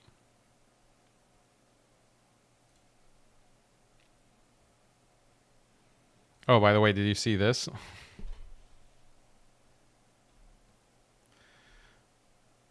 New video and documents revive questions about Saudi role in 9/11 attacks. This was shared by NBC News. Where is this coming from? Let's read, actually. A newly released video and other documents are reviving questions about whether a Saudi national who FBI officials believe worked for Saudi Arabia's intelligence service played a role in the 9/11 attacks. The Saudi national, Omar al-Bayoumi, was the focus of years of investigation by FBI's San Diego field office because of his association with two of the hijackers. The video, which was unsealed in federal court last week, was a self-narrated video that shows al-Bayoumi giving a tour of landmarks in Washington, D.C. The video was shot over several days in 1999 and including video of entrances, exits, and security checkpoints in the U.S. Capitol. So very convenient for this to be unsealed. So they've been sitting on this video that implicates Saudi in 9/11, and when do they wait to unseal it? You know, in this time when, first of all, it doesn't seem like Saudi is going to continue to keep reserves of the U.S. dollar. You know, there's questions about whether the U.S. petrodollar is going to survive. And then also Israel is trying to normalize with Saudi. The U.S. is clearly trying to pressure Saudi to play ball. And they're doing it by releasing, new revelations about 9/11. 23 years later, did you know? Mainstream media is now reporting on it. So this is why I'm saying, like, it's incompetent psyop. It's incompetent. Like, it's very transparent what you're trying to do. Okay, so let's look at these ayat of the Quran from Surah Ibrahim, verses 42 through 47. And you lived among the dwellings of those who wrong themselves. Oh, wait. This is the first verse. And never think that Allah is unaware of what the wrongdoers do. He only delays them for a day when eyes will stare in horror. Racing ahead, their heads raised up, their glance does not come back to them, and their hearts are void. So warn people of the day when punishment will come to them, and when the disbelievers will say, "Our Lord, give us a little more time. We shall answer your call and follow the messengers." Did you disbelievers not swear in the past that your power would have no end? Isn't that what you thought? And you lived among the dwellings of those who wronged themselves, and it had become clear to you how we dealt with them, and we presented for you many examples. And they had planned their plan, but with Allah has recorded their plan, if their plan had been sufficient to do away with the mountains. So never think that Allah will fail in His promise to His messengers. Indeed, Allah is exalted in might and owner of retribution. So this is, subhanAllah, a very powerful, poignant, and relevant verse of the Quran related to our situation. So there are certain themes that I want to point out to you regarding this ayah. So the first theme is one of injustice. Look at the kind of corruption that we see in the US. Look at the kind of injustice against Gaza, the crimes that have been committed against Palestinians. And the people here are just joking about it. Like, it's just Trump calling Biden a weak Palestinian. Like, they have been overseeing the atrocities. The death of so many children, so many innocent babies literally being burned alive by Israel. And this is like nothing to them. And Allah says that, He is not going to forget, and retribution is coming. Let me just go back to the first part.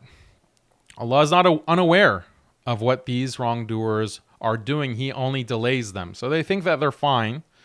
They think that they can continue to commit these crimes against the Muslims, against the believers, against innocent babies, and there's not going to be any consequence. Well, Allah is only delaying for a day. When that day comes, then that's the end. That's going to be all they can do is stare in horror. And their hearts are void. There's nothing there. Again, this is interesting given what we just talked about the values that they supposedly have, like the freedom, the democracy that they tout as being the highest values. But in reality, it's just nothingness. It's just air. It's just void. No substance. That is, even though they keep their heads raised up and they look ahead as if they are high and mighty. So Allah is warning them. And when that day comes, then they'll say to Allah, "Give us a little bit more time." They'll scream, let us go back.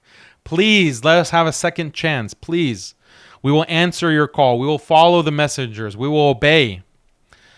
And then Allah will respond that, didn't you swear that your power, your control would have no end? It's ceaseless. You think that you're invincible. You think that the party is never going to stop.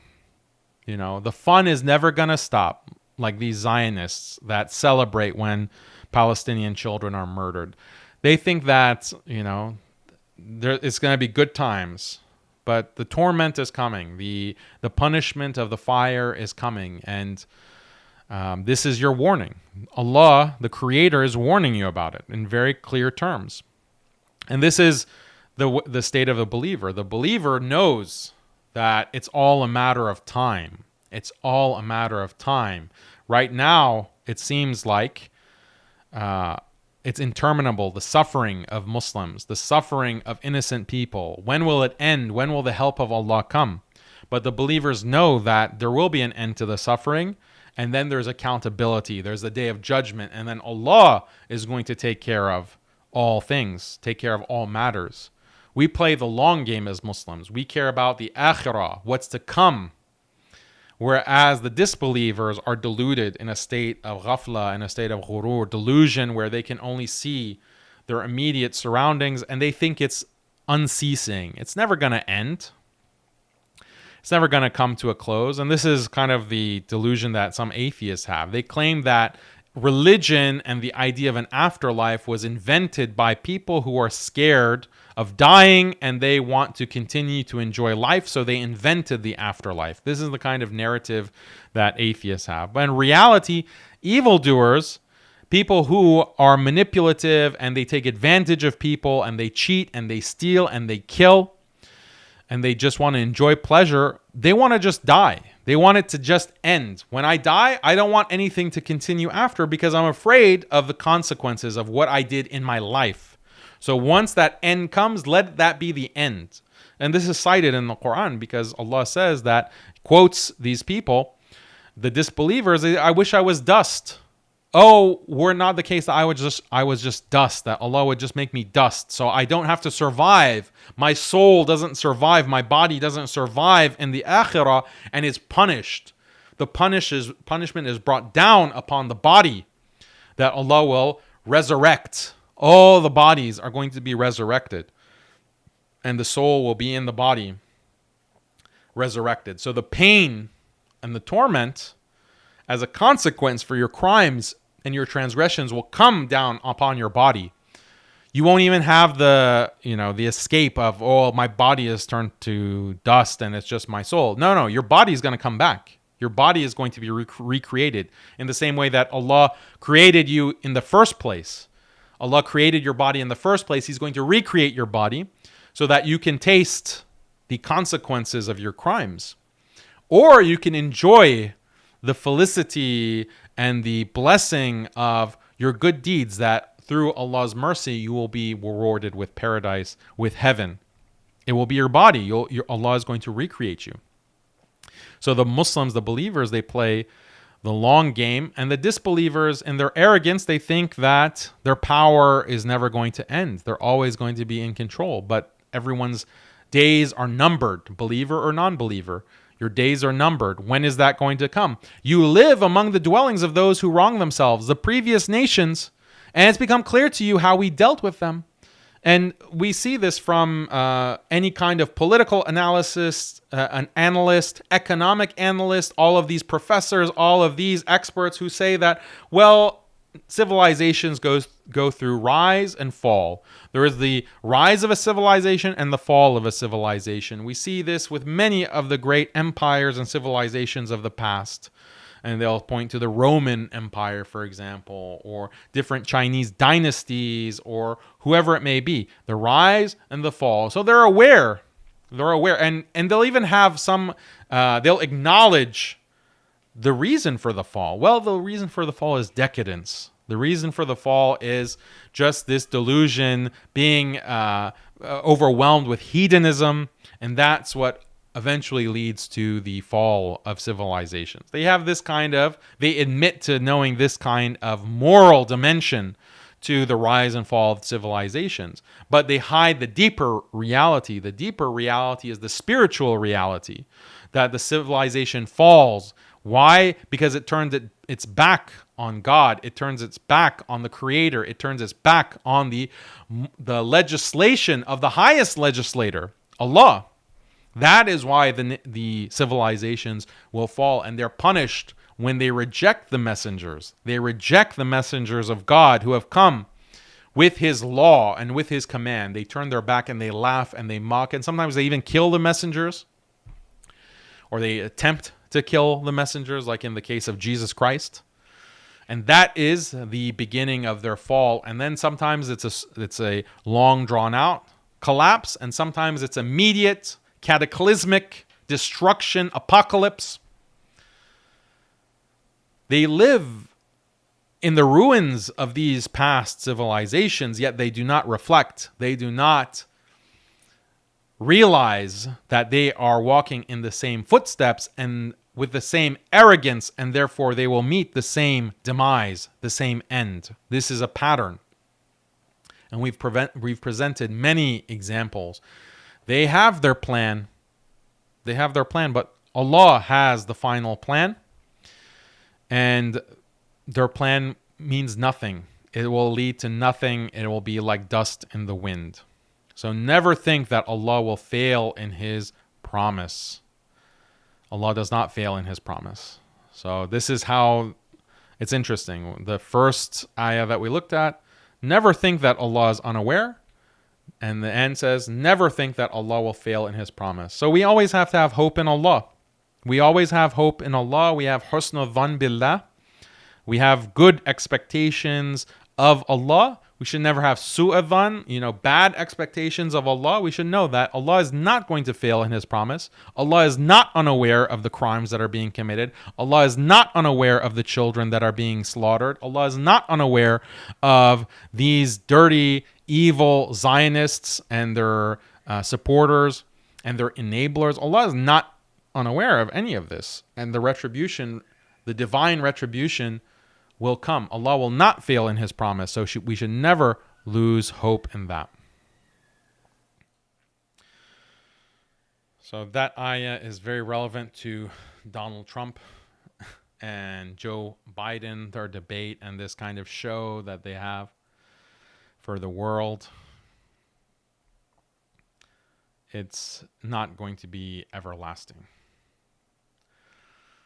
Okay, so we have some extra time. Any final super chats? Go ahead and place them in the chat right now, and I'll pull up something else if we have time.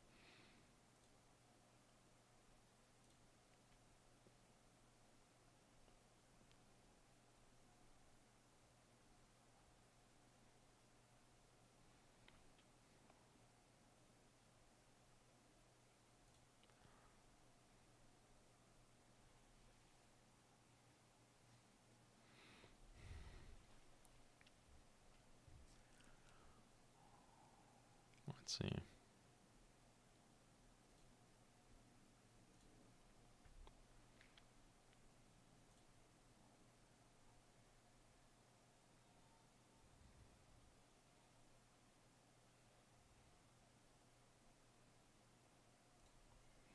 As a student, what is Islamic stance on protests and encampment on campus? What is the appropriate way to raise issue on Palestine? As long as you avoid any haram elements in the protest, like mixing with the opposite gender, then you can participate in protesting. And it does have a big effect. These, especially the campus protests, have been very effective. So just mind the haram, avoid the haram, and inshallah, Allah strengthen you to be able to stand. There are different ways that you can raise the issue of Palestine. Social media is also very important. Talking to friends and family is very important. Boycotting is very important. All of this is important. Thank you, Jack Johnson. Would you be willing to talk to Trump if he agreed to it, to give him our perspective on Islam in the U.S. and the Middle East? Yeah, I'll talk to him. I'll give him a piece of my mind. I'm not gonna be, Donald Trump, you're such a great president and you're so amazing, and butter him up. No, I wouldn't do that. He can, if he wants to know what I think on Islam, like our perspective on Islam, he can watch Haqiqatjou and get my perspective. Yeah, it's very important. Like these maintaining distance with these rulers, maintaining distance from the Zalimin, these corrupt people who have the blood of millions of people, if not, millions and hundreds of thousands of people, including Muslims and believers, on their hands. And we're supposed to pretend like everything is honky-dory and, let's have a nice chat. I mean, it would never happen.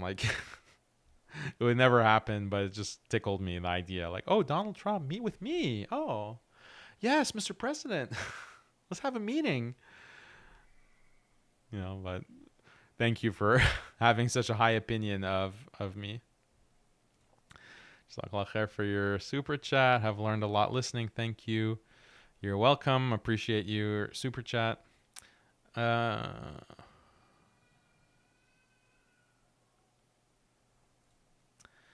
How should Muslims navigate through the decline of U.S. imperialism? Should we just do dawah, or can we also play their game, like pushing liberalism on their native population to create division and supporting Biden for collapse?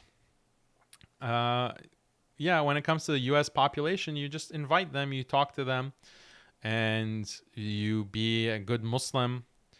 That's how you that's how you deal with the Western populations. They are starving for truth. They're starving for real talk. They've been suffering fake political discourse that means nothing for their whole lives. And then when they hear true substance, they hear the words of Allah. They actually hear the words of Allah as the words of Allah.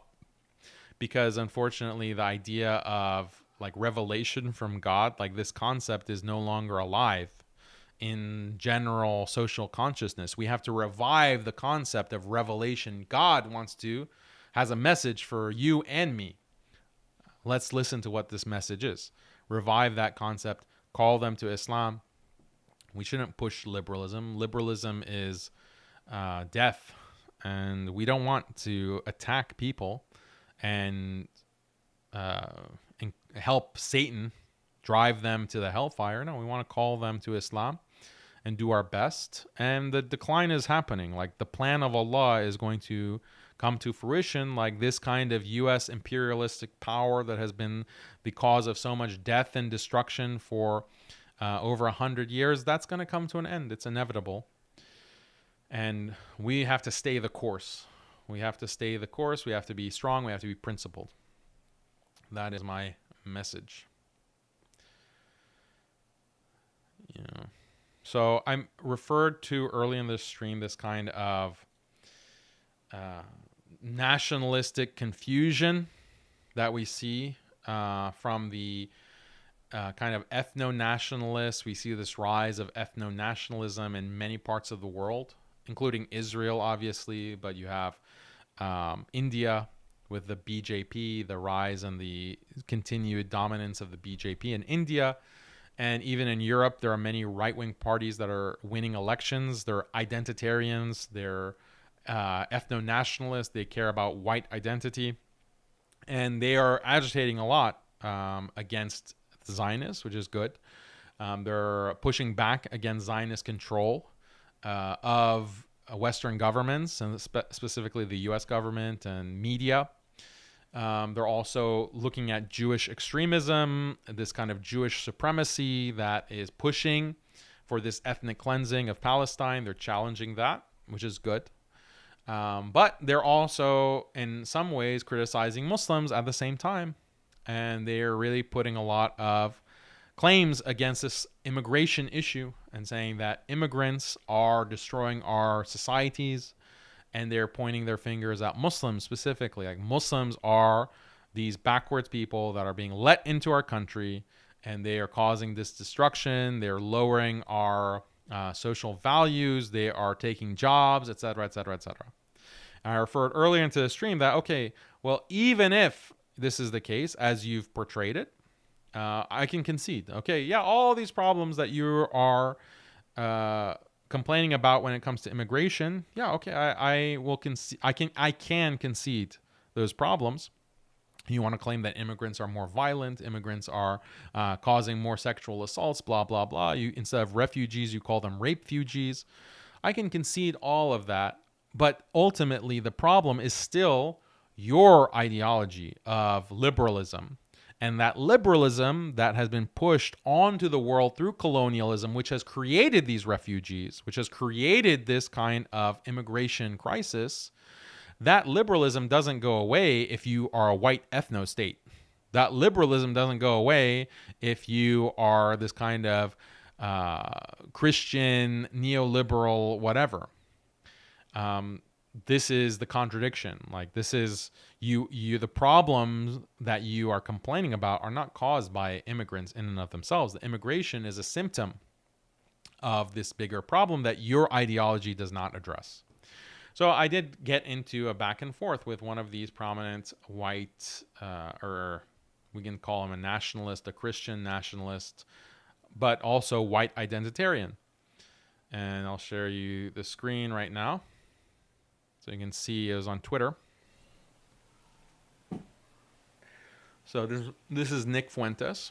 It says, people of different races are not interchangeable. The United States was a 90% white country for 350 years, and by the end of this century, it will be 30% white. It will be a different country because the people are different. Will it be better or worse? I think we all know. So if it's less white, it's going to be worse. That's the claim that he's making. So then I challenge this. I say, wouldn't it depend on how Christian they are? If they're less white but more Christian, wouldn't that be an improvement by your standards? So Nick Fuentes claims to be a Christian nationalist. He has popularized this expression, Christ is King. And he says that we need a Christian theocracy. He wants to make America great again, but as a Christian nation where the laws of the land are based on Christianity, they're based on the Bible. So sometimes when he speaks, it's like more radical in the sense that it's more sweeping of a change. Like we want to just, like if you really want to take the Bible as the law of the land, you have to burn the Constitution, right? The Constitution is not a Christian document, and the writers of the Constitution and the legal system of the United States with the founding fathers, they were mainly deists. You know, they were Enlightenment thinkers and philosophers. The founding fathers didn't have this kind of allegiance to traditional Christianity and understanding law in terms of the Bible and what God says. They had moved past that understanding of society post-Reformation in Europe and with the Enlightenment, and they're the product of that. So if you are truly a Christian nationalist, you have to say, well, we need to burn the Constitution. And I don't know if he has made a statement like that, but that's the implication of being if you really want to be a hardcore Christian nationalist, those are the implications of what you're saying.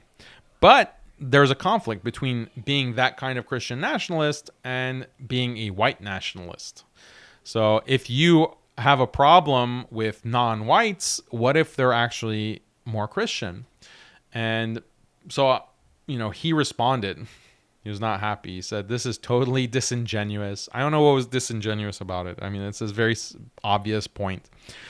Non-Christians always weaponizing Christianity against whites. Well, I assume that Christian non-whites would also weaponize Christianity in that way against white Christians.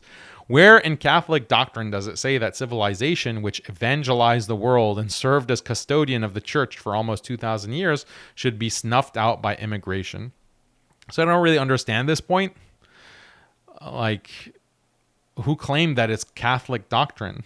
Who claimed that it's Catholic doctrine for anything to be snuffed out by anyone? Like, that's not relevant to the question that I had. The question I had is that what takes priority, your Christian identity or your white identity? If the Christian identity takes priority, then you should be happy about Christian immigrants. Yeah, you don't like Muslim immigrants because Muslims are bringing their religion, and you want a Christian society to be dominant. Same thing in Israel, for example. Israel wants a Jewish majority to be in control. So they don't want Muslim immigrants. They don't want Arabs to have the right of return, the Palestinians to have right of return.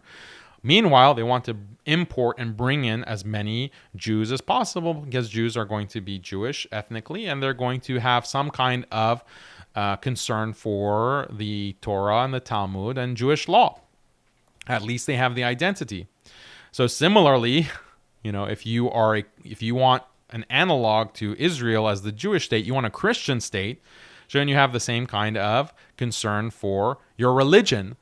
The difference is that Christianity is not ethno-religion. It's not ethnic religion in the same way that Judaism is. Christianity, you can be a Hispanic Christian Catholic. You can be a Black African Catholic. You can be a Korean. You can be a Russian. You can be an Eastern European. You can be an Arab Catholic. So it doesn't really translate. And this is the contradiction. This is the conflict between a religious nationalism versus an ethnic nationalism. And he hasn't really squared that circle. And it seems like he's very sensitive about it being pointed out that this conflict exists. And this is my experience with other white nationalists too. I've debated two, and they had no response. Like, they had no response to this conflict or this contradiction. One of them just conceded. both of them conceded, that it is a problem. And one of them suddenly became a Christian, like a very devout Christian, and said, "Yeah, actually, I think we need traditional Christianity." So, yeah, and I say I'm not trying to weaponize anything. I just pointing out the obvious tension between religious faith and ethno-nationalism. Would an influx of based Catholic immigrants snuff out the Catholic Church or bolster it? And I pointed out that when it comes to the Catholic presence in the United States, a lot of the Catholic presence is from Hispanics who are first or second generation immigrants. They've immigrated from Mexico or South America, maybe Cuba or Puerto Rico. They're Catholic. And a lot of the churches would have closed because the Catholics aren't able to maintain birth rates, and the Catholics aren't able to preserve religion for the next generation. You have the second, third, fourth generation abandoning Christianity completely, let alone Catholicism. So the churches don't have the same size congregations. They'll close, but you have these immigrants who are now filling the pews and are coming to Mass, Sunday Mass. Immigration has been a huge boon to Catholicism. What has damaged Catholicism is liberalism. Liberalism is what has really damaged Catholicism, whether it's because of Vatican II in the 60s, 1960 through 1962 or 1963, the liberalization of the Catholic Church. That's caused a lot of damage to the values, Catholic values. But you don't acknowledge that. Or maybe you acknowledge that, but you have to acknowledge that that's the bigger problem for the church, not, oh, there's an influx of immigrants. That's if you believe that Catholicism should be the defining value of your society, of your nation. If you don't believe that, and you believe that there are prior values or institutions that precede religion, like the economy or jobs or, the ethnic character of the nation. Like, okay, where in the Bible do you find these concepts? Where in the Bible, where in the church tradition do you find these concepts? If you think that those have to be preserved and then immigration is endangering those values and those institutions, okay, well then stop pretending to be a religious person, or stop pretending like your fundamental religious beliefs are driving your positions or your ideology. No, there's something else. There is this kind of these secular values that you have prioritized, and immigration becomes an issue. So unless you clarify that and you clarify where you stand, then people have the right to point out the contradiction. So, and I'm sure that he can like clarify and give a more consistent presentation of what his beliefs and views actually are. As Muslims, we don't have the same issue because we know that Islam is not ethnic based. You can be white, black, Asian, and be Muslim. And there's another person that I had this conversation. So I guess it's 3 white nationalists I've already had this, or 4, because I guess Owen Benjamin, Roosh, if you guys remember that conversation that I had with Roosh, and then Colette and Grapey, Papa Jeff. So yeah, I mean, they really aren't able to square this circle, and you won't be able to square it until you realize that liberalism is the big problem. That is really what is destroying the West. Secularism. Anyway, any final comments or super chats before we end it? Hopefully on time for once.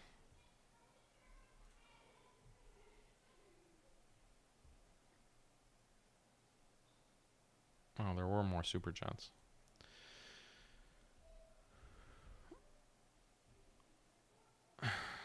Do you believe the leaders of the Gulf nations are Jews?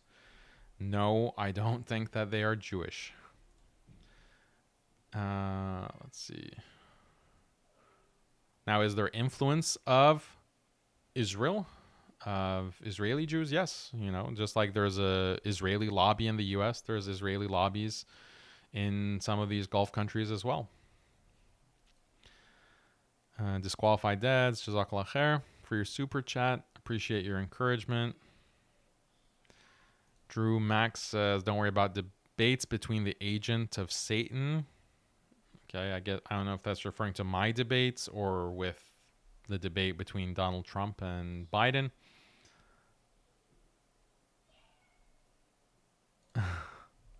Gabe's World says, why doesn't Ukraine and Israel print their own money for these wars? Why do we have to get involved in all this? Why every politician is a Zionist, but why? Yeah, I share your sentiment, but this is the kind of sentiment that more and more people are having. That what is really going on? Like, why do I care? See, that when you become more easily deluded when the discourse, the political discourse, isn't grounded in reality, isn't grounded in actual substantive values. It's just this kind of empty, vacuous notions of freedom and equality. They can trick you into supporting, or the populace into supporting, any kind of war. Oh, we have to fight against Russia. This is about freedom. This is a Putin, this Putler. He's Adolf Hitler resurrected. We have to stop him because of freedom. You know, and the populists, oh, I guess that makes sense, like freedom. But that whole facade is cracking now, and people are asking, like Gabe's World, like, why am my tax dollars? I'm working 2 jobs. I can barely cover rent and food every month. I have no prospect for getting married. I have no prospect for having children. I'm just sick and tired of being a cog in the machine. Every day, my groceries are becoming more and more expensive because of inflation, and I have to pay so much taxes. I have to pay sales tax. I have to pay income tax, not only to the federal government, but also the state. Also, sometimes county and city taxes. Maybe I have property taxes that I have to pay. I have any kind of employer taxes, on and on and on. What do I have left? All of these taxes are going to Ukraine, or they're going to, build the next best weapon, like from Lockheed Martin or wherever. So this is a great awakening by the American population and the West in general. So Muslims who are NPCs hopefully will wake up as well. All right, guys. Appreciate you guys tuning in to this live stream. I hope you enjoyed it, learned a lot. Leave me a comment. Leave me a comment if you disagree about the debate, if you disagree about liberalism, if you disagree about Nick Fuentes and Catholic nationalism or anything. I'd love to hear what you have to say.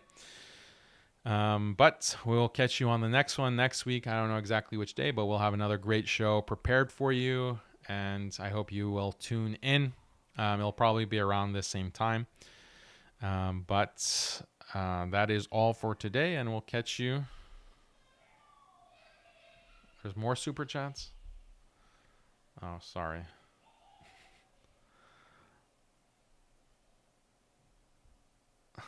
Yeah, well, okay, I'll show the super chats, but I won't go in depth to answer them. Let's see. Thank you, Brother Daniel. Appreciate it. Everyone is praising Iran and their proxies for their work against Israel, but everyone has forgotten what they did in Syria and Iraq, their genocide and forced Sunni deportation.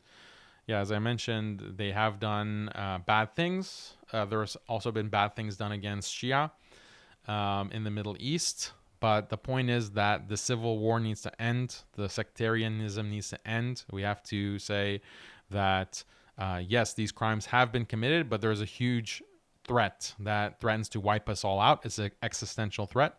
So for the sake of not being wiped out, we have to ally. Doesn't mean we unite. I'm not saying we should unite. I'm saying we should ally. You can ally with any kind of group. You can ally with non-Muslims. You can ally with any other country in order to prevent a much bigger threat, a much bigger problem, which is coming from the Zionist machine. Let's see. Thoughts on the draft for the Ummah? Yeah, it's gonna be bad if there's a mandatory draft. We'll have to not comply. Who killed John? Who stoned Zechariah? I'm not sure.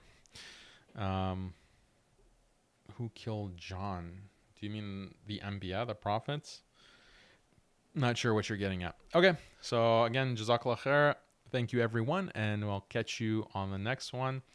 Assalamu alaikum wa rahmatullahi wa barakatuh.